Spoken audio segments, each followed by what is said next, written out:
Oh, so, um, how's everybody going today? Today, I've been my wife is taking a class right now in American history, and it's kind of interesting to see from her perspective. My wife's from Romania, obviously, and well, not obviously, it's obvious to me, but she's from Romania, and a lot of the things, the details that she's learning are stuff she didn't grow up with, and stuff that's new to her, which makes sense. But it's interesting to see how her the perspectives that she brings to it. Recently, she's been learning about the Civil War, and we had a few long conversations just the other night about the causes of the Civil War and things that were happening, and it was interesting the tensions, and a lot of people they simplify it to, oh, the Civil War was about slavery, and slavery was a big part of the Civil War, but the truth is it wasn't about slavery. It was about the South feeling that they no longer could govern themselves because their votes no longer mattered in a national election, and the North, the North and the South, they had split in a lot of different ways. They'd split economically, they'd split socially, religiously. I mean, you had the Protestants and the Catholics and the Presbyterians, and you had these religions that were pretty uniform from the North and South, but they split off. You had Southern Baptist and Northern Baptist. You had Southern Presbyterians and Northern Presbyterians, and these congregations split over their beliefs, and it changed the religions that were happening, and it changed. So there was a lot of like division that went on, but the thing that really kept driving home to me is after the Civil War, from the time of the Civil War, from before the time of the Civil War to the time of the Civil War, you had the Union.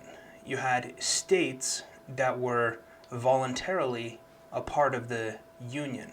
You were the United States, but the state government was still powerful, and it was still important.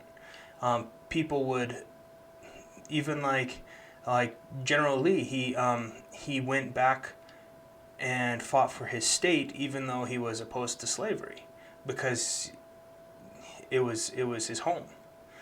And so you had these states, and people had loyalty to a state, and that state was loyal to a union, or was united with other states, and it left the whole idea behind the having these states be independent is you have states that can control and govern themselves, and when it's needed, they're strong together and they can be united against enemies foreignly. But domestically, the states had far more power than the federal government in most things, and that changed with Lincoln. It changed to being voluntary, and it became coerced. It became forced. It became the South could not secede. And I was wondering, I'd never had this specific thought, but I was wondering what would have happened if the North would have allowed the South to secede. Now they weren't going to do that because the South was producing the cotton, and it was producing the cheap cotton, and the North had the manufacturing, and they were able to process that cotton and compete with Europe, because without that leverage of having the access to the cheaply produced cotton and other goods and stuff, but the agricultural benefit of the South, the North wouldn't have been able to produce to compete with the manufacturing of Europe, and so the North needed the South, and the South felt they wanted to be more independent. They wanted to govern themselves, and slavery was a part of that. But if the North would have let the South secede, I was wondering what would have happened, and it's all just conjecture. It's all just thought, But it's very possible that the South would have, because there's a lot of things in the South that were going towards abolishing slavery as well. There was the homesteads that were being found to be more. They produced more, and there were things that were naturally. It's possible that they would have gotten rid of slavery naturally, and as they did, it's possible that they would have rejoined the Union, and it would have all been by choice and not been coerced. And just imagining what that would have made the world, the nation, the country look like in these days is interesting. Because today what we have is the states. The states have very little influence compared to the national government. The national government, what it does is it offers lollipops. It says, hey, if you implement this program, we'll give you this grant. We'll fund this program. We'll fund this. We'll do this. And they pay the states to implement the programs and the things that they want. And then when the states don't line up as they are supposed to, we're going to have to cut funding to education. We're going to have to cut funding to this or to that. And so they can control the states through their pockets. And the states don't, the representatives of states don't have the backbone to say, no, we don't want your strings attached. Some do. Sometimes they do. Sometimes, this is just general. But the states have, in large part, sold their allegiance to their constituents and to the people that they govern and who they're supposed to serve for the fancy pants and the lollipops. And that's a sad thing to see. Now, the thing that really kind of got me thinking about this was, so as I said, my wife's from Romania, and I look at like Romania. There's two nations in that country. There is the Romanian people, the Romanian nation, and then there's the Gypsy people, the Gypsy nation. Romania is one of the Gypsy capitals of the world, and the Romanians don't get along with the Gypsies in general. My wife, her dad, when she was growing up, you see these Gypsies that would have these huge bags of just whatever in their backs, and they'd be calling out, and they'll walk the streets and they'll call out for iron, or they'll call out for whatever people have that they're throwing away, and they'll take this stuff and then they'll go and kind of tinker with it, make it, and they just do a lot of stuff like that. But my wife's dad would be telling her that, hey, if you're not good, they put little kids in those bags and they take them off, and it's just like, it was kind of funny, but there was a lot of truth to you had to be careful. And my wife, she had an interesting experience where she grew up and she knew a lot of gypsies that were like, and when I say gypsy, there's two different understandings of that. There's the people that are dark skinned that could or could not be living the lifestyle. There's the gypsy lifestyle. Now, most Romanians, they live in homes. It's a developed country, but the gypsies, they live in their own communities. They've got their own language, and they build. It's interesting. They build these tin homes and these tin houses that are out in the Lațara, out in the countryside, or out in their own little community, and they have their own little hierarchies, and there's an actual gypsy king that he governs them within the country. And you have the gypsies that are begging. You have they each have their own. It's like a caste system almost, where you have the gypsies who are begging on the streets, and if one gypsy goes and begs on the wrong corner where it's not their turf, they get beat up, or they have it set up so that they know who begs where and who does what, and there's some stuff that's really you disagree with, because they're just there's a lot of stealing and a lot of it was interesting. I heard it from a friend of mine when I was in Romania. He became really good friends with some gypsies, and he started talking to him about, like, why do you guys steal so much? Why is that a thing? And it was explained to him this way. He said, when you don't own anything, if you look at the world as everybody owns everything, everything, there's no such thing as like possession, it's mine. Everything belongs to everybody. You just have to get it. And it's like it takes your mindset from being oh, I'm stealing to no, I'm not stealing. It's just I got it. Like it's mine now. And and so the gypsies, they're Romanian citizens, and when the Romania entered the EU, the gypsies would go out into Europe and they would be stealing, and they'd be getting in trouble, and the people in the countries in Italy and in Spain and in France and wherever in the EU, they would see these people and they'd put them in jail, and they'd be like, oh, they're Romanians. And so a lot of the people in Europe thought that the Romanians were these gypsies and were these thieves and were these bad people.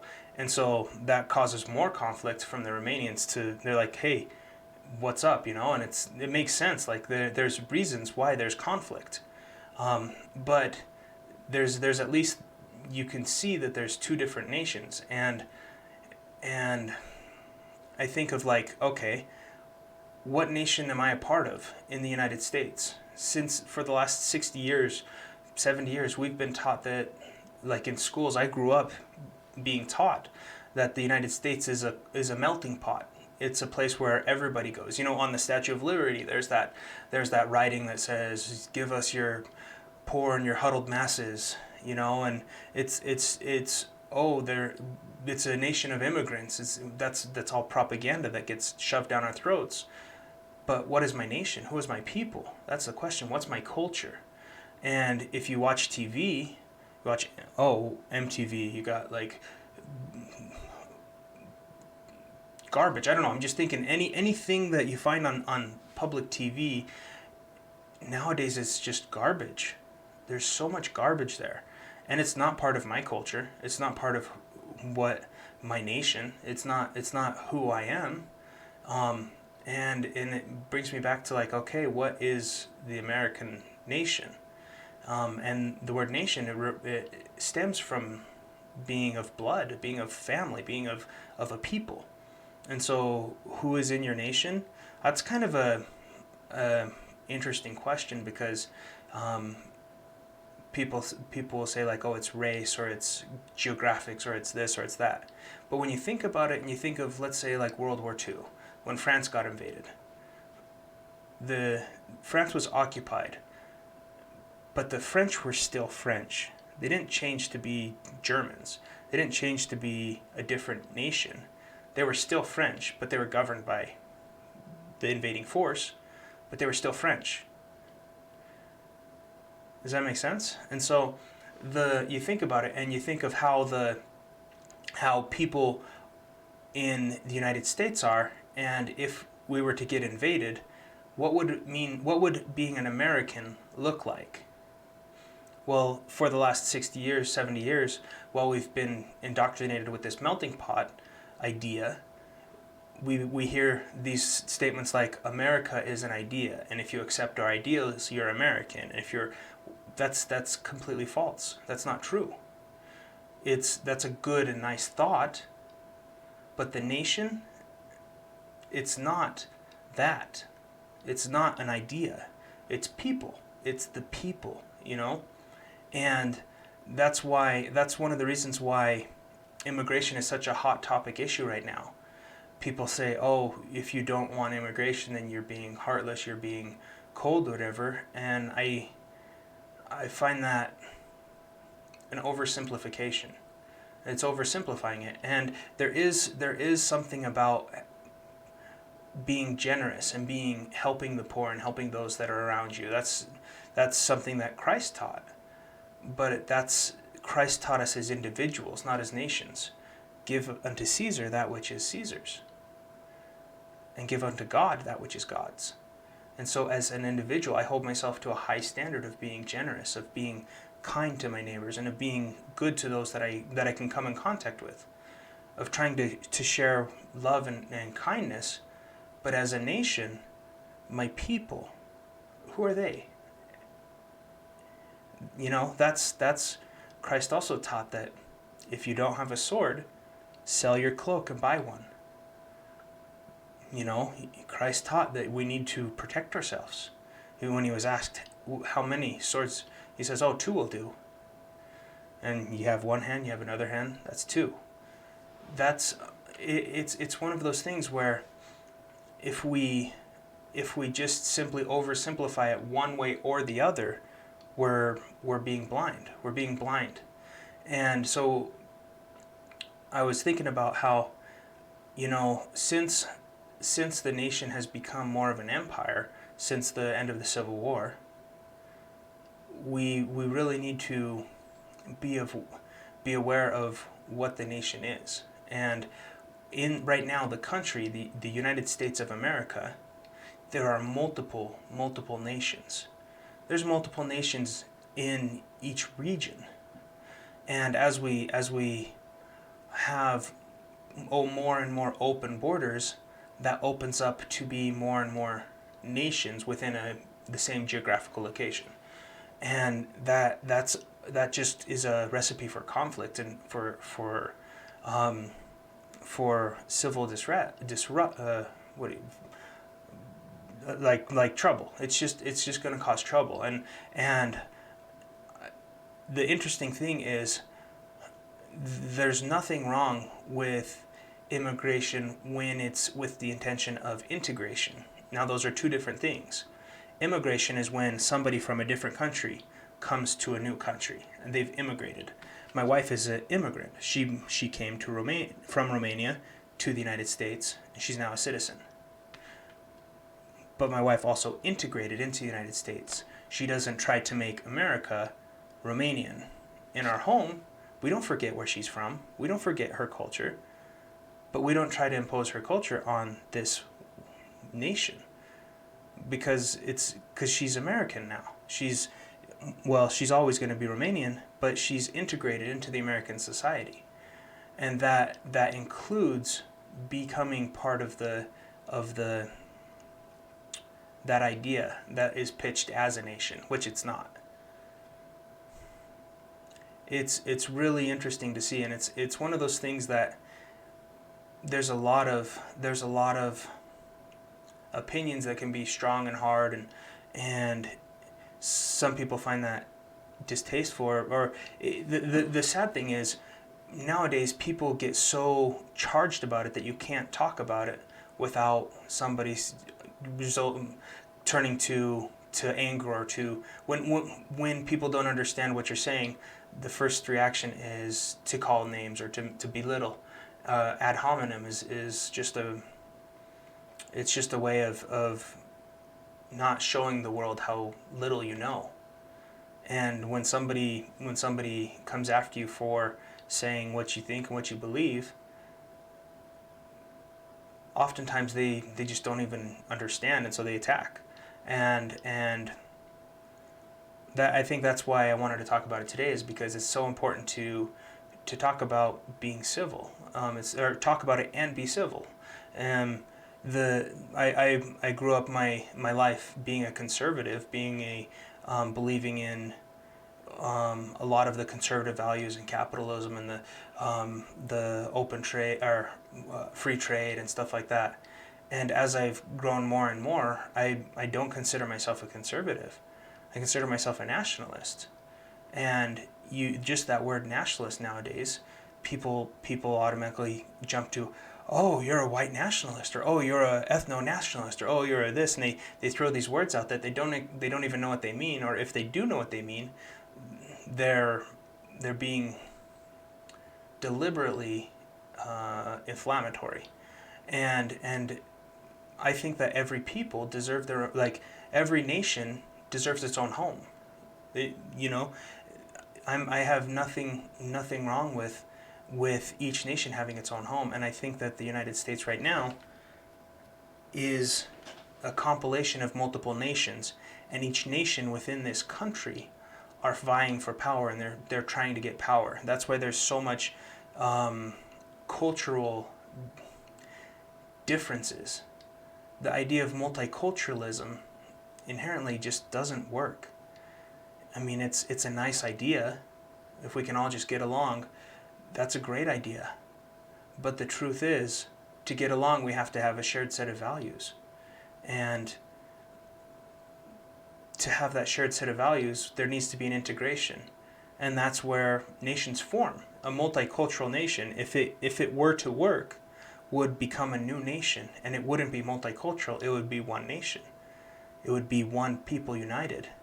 And it's interesting how you think of what can cause things to be like where a nation begins and ends. It gets vague. Sometimes some people say that it's strictly the blood relation, and there's a strong argument for that. Other people say that it's the geographic location, and there's valid arguments to that. But the way that I see it is, a nation is who is accepting of its own. And if your nation accepts its own unanimously, then that qualifies it to be its own. And I'm open to the fact that I'm likely wrong.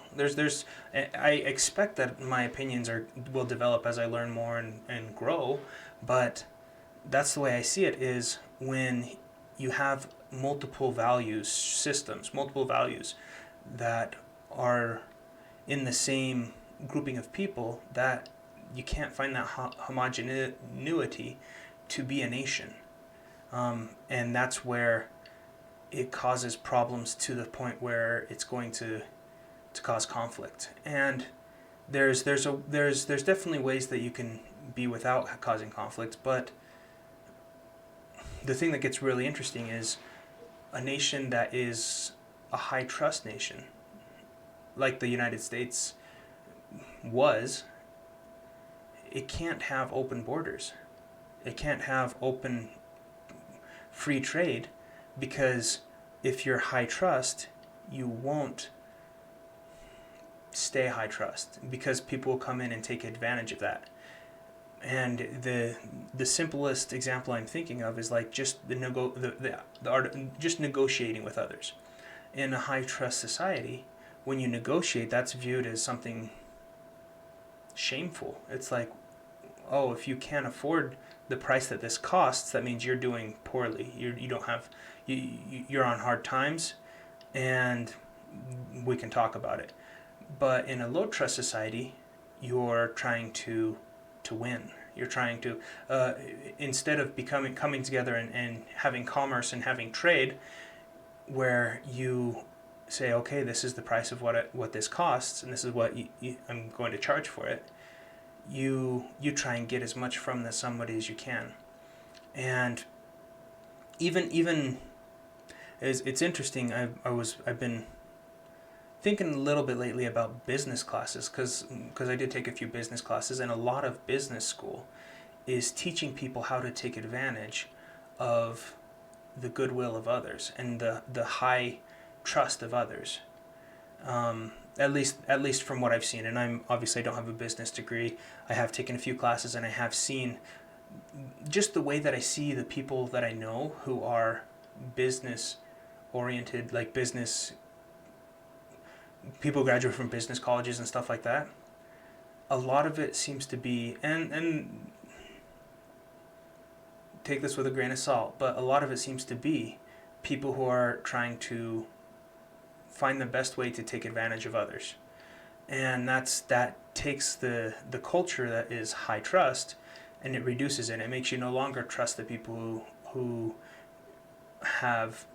are trying to do business with you. You no longer trust the people who are doing insurance, or people who are doing nobody trusts lawyers, and nobody trusts these people who at one point they were respected professions because they took education. They took a lot of work to get there, but now you just don't trust them. You can't trust them, because there's been so much done to make it so that you don't trust. And I'm kind of ranting right now, but it's just something that I've been thinking about lately, of how our country being so big has multiple nations within it, and the people they're not united they're not united in purpose. You have people, literally, you have congressmen, congresswomen, who are openly against having a safe border. They're openly against, and that's a lot of it is due to corruption and due to like stuff like the Finders cult that the FBI just reported on, which was an organization in the FBI, which I don't know why it's not getting more coverage, but it was a pedophile sex cult that was in the FBI and the CIA and in multiple branches of the government, and the FBI just reported on it. They released a report. The report was back in the 60s, but it doesn't, from what I remember, it doesn't resolve. Like, it doesn't say that, oh, the cult was stopped, and things like Epstein and things like his pedophile island, who Epstein didn't kill himself, obviously, but you have stuff like that just it's just a degradation of society. And I don't mean to be like doom and gloom. It's gonna be okay. That's fine. Like, not that that's fine. That doesn't affect most people in your life. That if you live a good life, if you try to follow God and try to be good, you can be okay. And you need to protect your home. You need to protect your family. But we're not in a place to fix all the wrongs that are in the world. Let's just work on ourselves, and that's what Christ taught is coming to Him. And I think that as we do that, we can overcome anything. Like when one is added to infinity, which is God, that's still infinity. If we can align ourselves with God, then there's nothing that can stop us, nothing that can destroy us. And that doesn't mean we're not going to have trouble and trial and hardship and pain. But He's King. Every knee will bend. I'm Fred, and have a good night.